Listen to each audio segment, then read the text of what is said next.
अस्सलाम वालेकुम nursery class. आज आपने उर्दू बुक का पेज नंबर 15 रीड करना है। इस पर आज आपने हर्फ पढ़ना है जीम, जिसके बैली में एक नुक्ता, जीम जीम। इस तरफ ये देखिए जीम की आधी शक्ल है और ये आप अपनी कॉपीज़ में कर चुके हैं।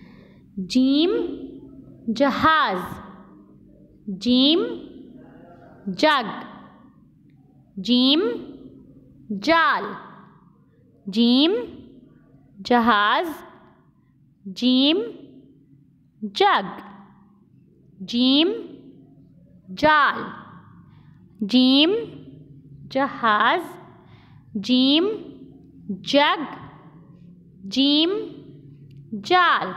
अब आपने इसको अच्छे से रीड करना है। ये कौन सा हर्फ है? जीम, जिसके बैली में एक नुक्ता, जीम। अब आपने इसको अच्छे से लर्न करना है। अल्लाह हाफिज़।